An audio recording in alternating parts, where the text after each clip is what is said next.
So, students, last time we had done the expression for impedance, and that was rho C. ये आपने दिमाग में रखना है. And next article is reflection and refraction of waves when wave travels from one medium to another medium. मतलब जब wave जो है वो एक मीडियम से दूसरे मीडियम पर पहुंचने पर होती है, इसका मतलब बाउंड्री पर होती है. ठीक है, तब वेव कैसे बिहेव करती है at the boundary. We talk about reflection और refraction when a wave reaches boundary of two media. तो हम इसमें करेंगे क्या, हम कंसिडर करेंगे wave to be travelling along some direction. Take that direction is x axis. तो ये एक्स एक्सिस के अलोंग सपोज कोई स्ट्रिंग अटैच्ड है, रादर स्ट्रेच्ड है, लेकिन एक्स इक्वल टू 0 पर बाउंड्री है. कहने का मतलब क्या निकल के आता है कि आपने एक मीडियम कंसिडर किया, जैसे स्ट्रिंग कंसिडर की, उसके आगे एक और स्ट्रिंग लगाई डिफरेंट मटेरियल और डिफरेंट विड्थ.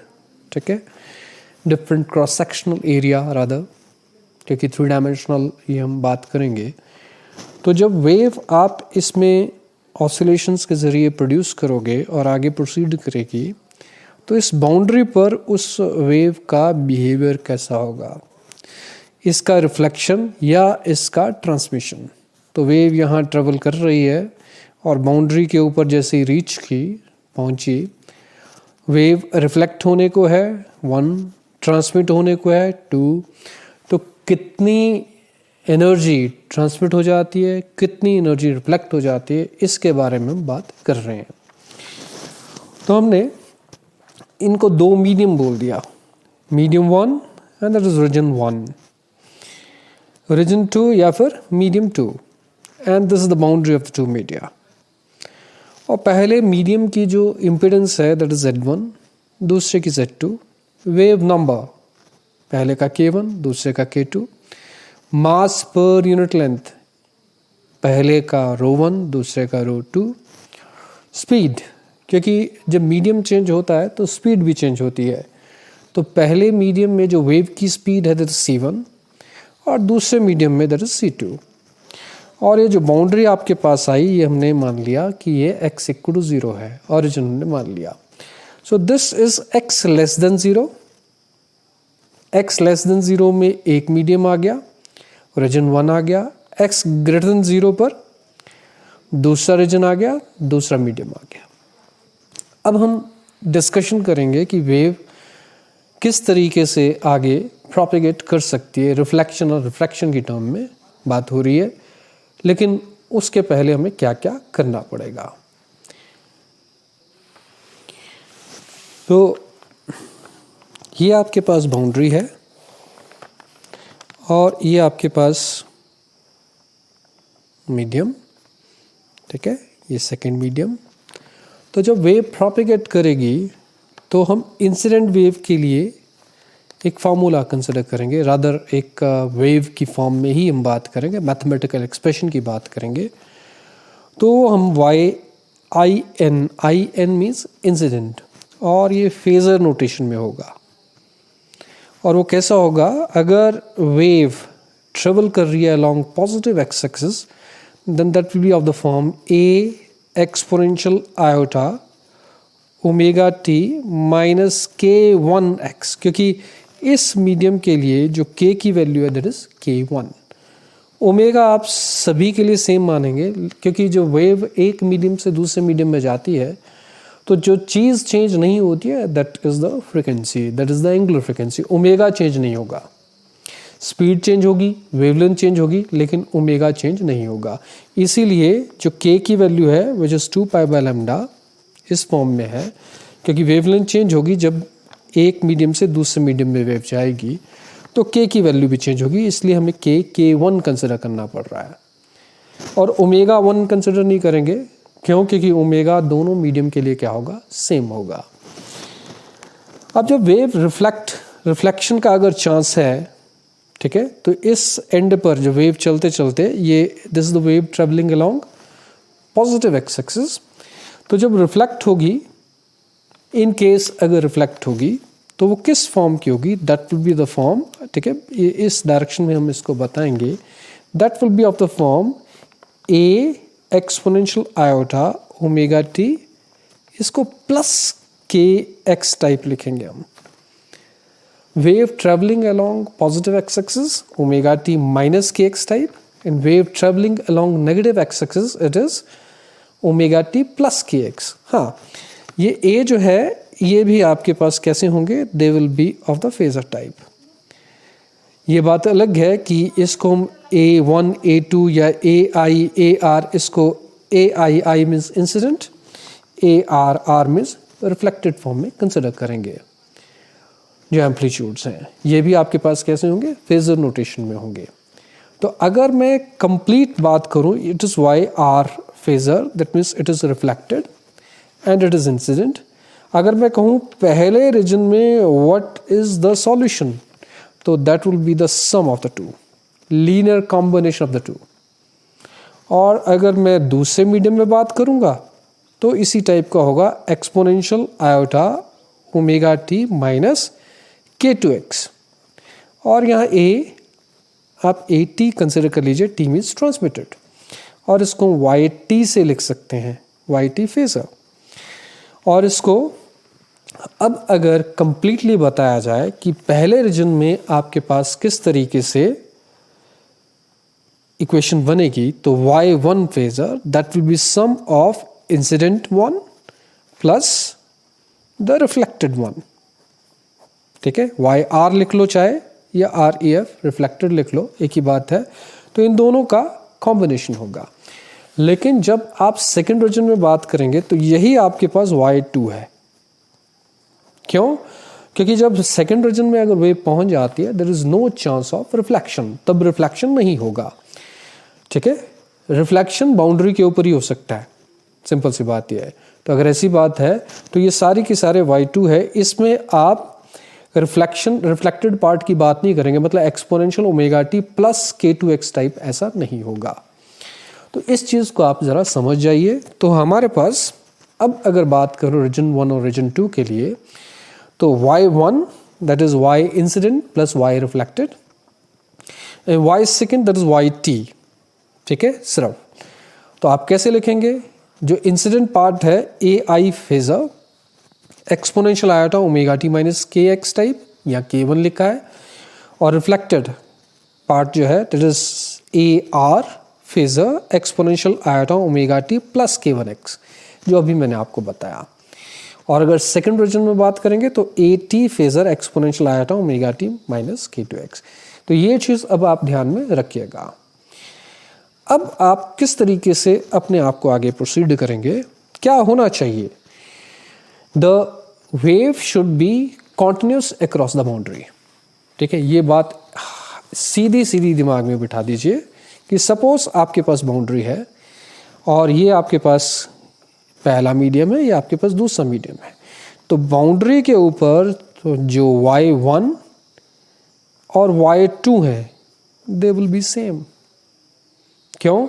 ऐसा तो हो नहीं सकता कि भाई सेकंड मीडियम ज़्यादा डिस्प्लेसमेंट लिए बैठा और फर्स्ट मीडियम कम, तो कम ज़्यादा नहीं हो सकता. इसका मतलब है बाउंड्री के ऊपर दोनों को क्या होना पड़ेगा, सेम होना पड़ेगा, क्योंकि ये कनेक्टेड है. ये मीडियम जो है ये कनेक्टेड है. जैसे स्ट्रिंग की बात कर रहे हैं, तो स्ट्रिंग अगर जाएगा यहाँ से ऊपर जाएगा तो ये पार्ट भी जाएगा, कोई इसमें इसने टूट तो जाना नहीं है. ठीक है, कि भाई ये अलग हो गया और ये अलग हो गया, ये दोनों पार्ट्स इकट्ठे ही रहेंगे.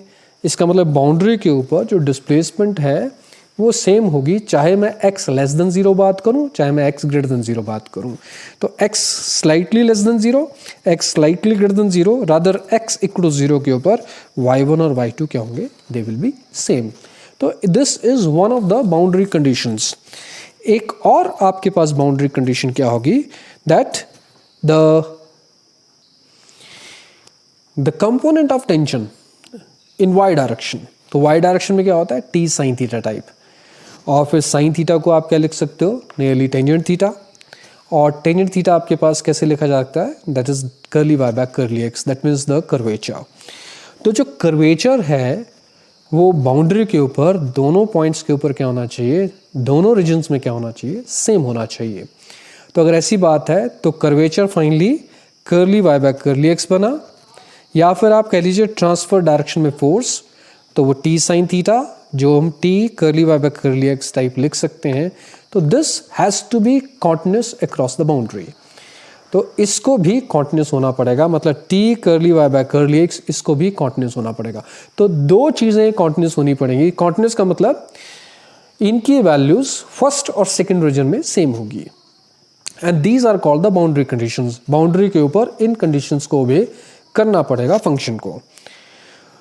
तो ये बताने के लिए आपको सबसे पहले अगर मैंने curly Y by curly X की बात करनी है तो मुझे y1 का क्या चाहिए, फिर डेरिवेटिव चाहिए। जब मैं इसका डेरिवेटिव करूंगा तो क्या होगा, A I phasor as it is, exponential part as it is, और फिर हम डेरिवेटिव किसके साथ करेंगे, विद रिस्पेक्ट टू एक्स। जब with respect to x derivative करेंगे तो आपके पास क्या बनेगा, A I is A I exponential iota omega t minus k one x as it is. फिर ये जो एक्सपोनेंट है इसका derivative with respect to x करना है। तो अगर आप पार्शियल डेरिवेटिव कर रहे हो तो उस वक्त टी को क्या मानोगे, कांस्टेंट मानोगे। तो ओमेगा टी का क्या बन जाएगा 0, और k1 x में x का क्या बन जाएगा 1।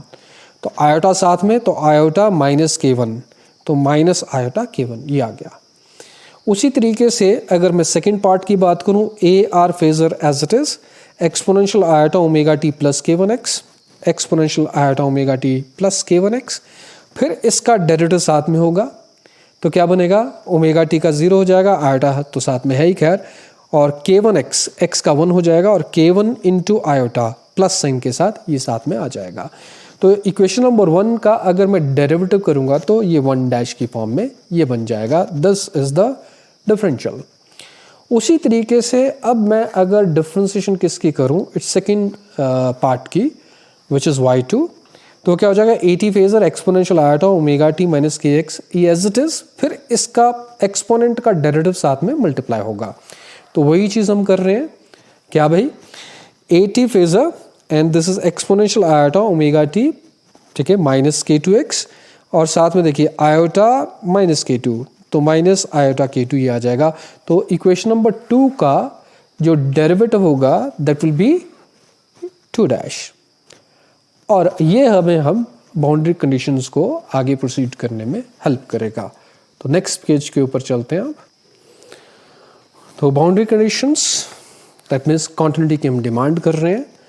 तो अगर मैं बात करूं कि भाई पहले रीजन में क्या होगा, ठीक है, y1 फेजर की वैल्यू, और सेकंड रीजन में क्या होगी, y1 फेजर की value, but at the boundary x equal to 0 पर ये दोनों की वैल्यू क्या होनी चाहिए, सेम होनी चाहिए। तो it's the continuity of y, और कॉन्टिन्यूटी किसकी, T curly Y by curly X की, ठीक है। इसकी अगर कॉन्टिन्यूटी की बात करूंगा एट एक्स इक्वल टू 0, तो T curly Y by curly X at X equal to 0 and that should be equal to T curly Y by curly X at X equal to 0।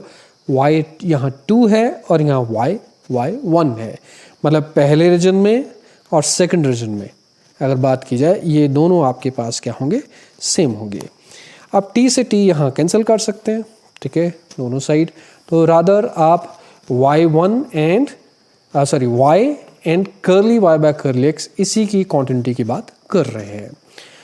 तो अब अगर मैं कहूँ कि भाई y1 फेजर अगर बात की जाए x इक्वल टू 0 के ऊपर, ठीक है, तो y1 फेजर ये सामने मैंने लिखे हैं, A I phasor exponential iota omega t, ये हमने अभी थोड़ी देर पहले किया था। y2 फेजर आपके पास ये, आपने x को 0 करना है। तो जब आप x को 0 करोगे तो ये 0 हो जाएगा, ये 0 हो जाएगा और ये 0 हो जाएगा। तो बचेगा क्या, that will be A I exponential iota omega t, A R exponential iota omega t and A T exponential iota omega t. और देखो वही किया, A I exponential iota omega t, A R exponential iota omega t and A T exponential iota omega t. और exponential iota omega t factors भी क्या हो जाएंगे, cancel हो जाएंगे। तो बचेगा क्या, A I phasor plus A R phasor that is equal to A T phasor. ये क्वेश्चन नंबर 3 हमने डेवलप कर ली। उसी तरीके से अगर मैं फर्स्ट डेरिवेटिव्स की बात करूं तो फर्स्ट डेरिवेटिव में भी आपके पास क्या होगा, आपने x को 0 सब्स्टिट्यूट करना है। तो फर्स्ट डेरिवेटिव में भी आपने क्या किया, इसको 0 कर दोगे, ठीक है, इसको 0 कर दोगे, जहाँ x है वहाँ आप 0 कर दोगे, तो क्या बचेगा A I exponential iota omega t into minus iota k1, यहाँ A R exponential iota omega t, यहाँ प्लस आयोटा k1, और राइट साइड में A T exponential iota omega t minus iota k2। ये चीज़ आपके पास रहेगी। तो देख लीजिए, ये ए I exponential iota omega T, ठीक है, x को आप 0 कर चुके, ये आपने पूरा इसको लिख दिया। फिर दोबारा वही बात कि आप एक्सपोनेंशियल टर्म को क्या कर सकते हो, ठीक है, राइट साइड में भी है, लेफ्ट साइड में भी है, हर एक टर्म के साथ है, कैंसिल कर जाओगे। अगर ऐसी बात है तो माइनस आयोटा k1 को मैंने क्या कंसिडर कर लिया, बाहर निकाल लिया, यहाँ से क्या बचा ए आई, और यहाँ नेगेटिव नहीं है, ठीक है, यहाँ नेगेटिव आपके पास नहीं है, लेकिन आप नेगेटिव बाहर निकाल चुके हैं, इसलिए आपको यहाँ नेगेटिव कंसिडर, माइनस माइनस क्या हो जाएगा, प्लस हो जाएगा, वापस यहाँ पहुँच जाओगे।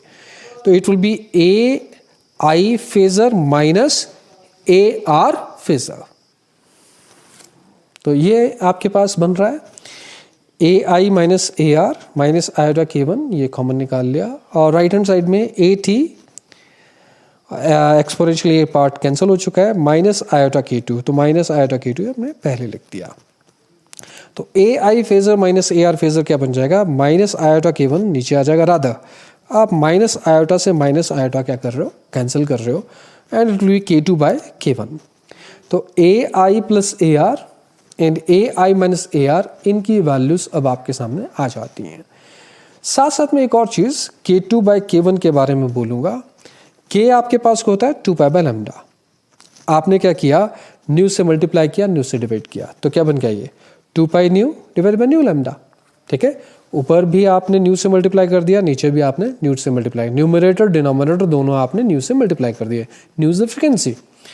तो ऊपर आपके पास 2 पाई न्यू बना, 2 pi nu is angle frequency omega, and nu lambda is speed that is C, तो ओमेगा बाय सी। और सी आपने पहले अभी पिछले आर्टिकल्स में पढ़ा था, z equals to t by c, ठीक है।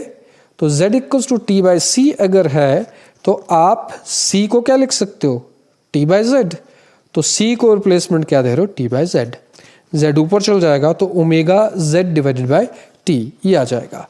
तो अगर k की वैल्यू के बारे में बात की जाए, ओमेगा z बाय t ये हो जाएगा, तो k इज ओमेगा z बाय t। तो अगर k1 बोलूंगा तो यहाँ z1 बोल दूंगा, k2 बोलूंगा तो यहाँ z2 बोल दूंगा। ओमेगा आपके पास दोनों के लिए सेम है, ठीक है, t आपके पास सेम है, तो k2 बाय k1 क्या हो जाएगा, ठीक है, it will B z2 by z1। तो आप रिप्लेसमेंट हमेशा k2 बाय k1 को क्या दे सकते हो, z2 बाय z1, जहां भी अप्रोप्रिएट होगा। तो this k2 by k1 can be written as z2 by z1 जब भी इसकी जरूरत पड़ेगी। अब आपके पास दो इक्वेशन बन चुकी हैं, one is A I plus A R in one is A I minus A R. इसको मैं अलग से लिख के बताता हूं।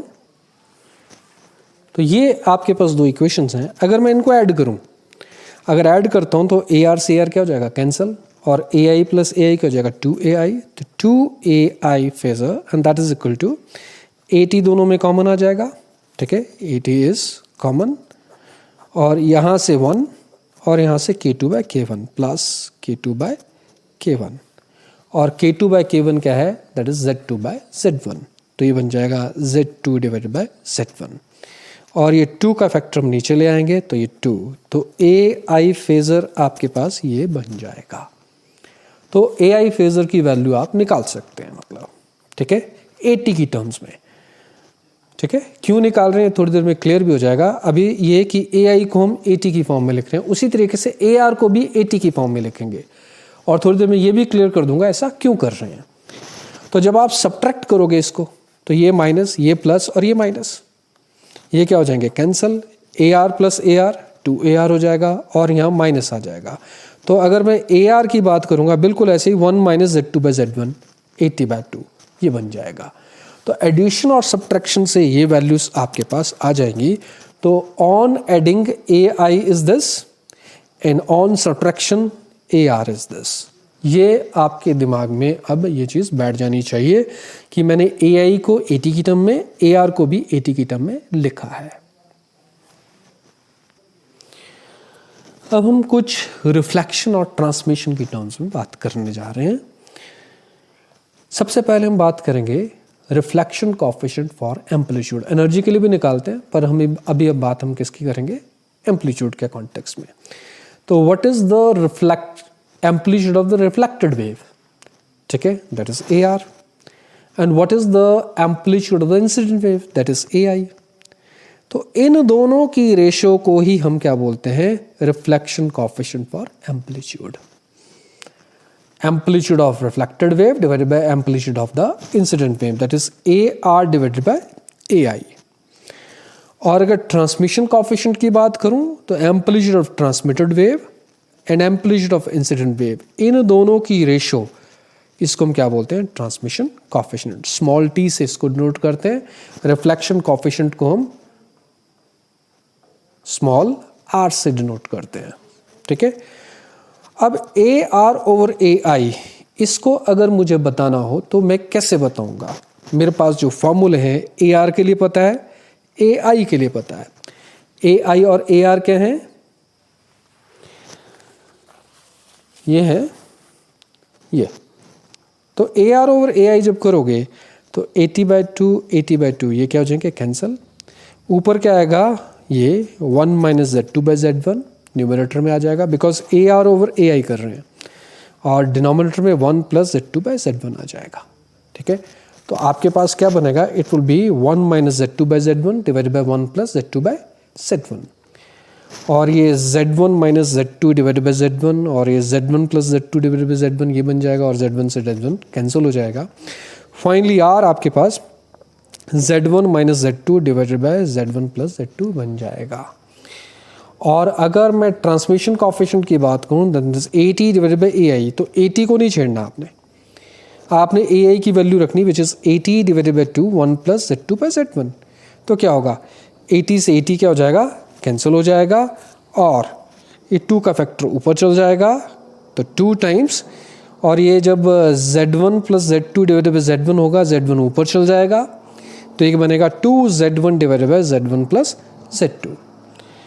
तो अब आपको ये चीज़ भी क्लियर हो जानी चाहिए कि हमने AI और AR को 80 की टर्म में क्यों लिखा।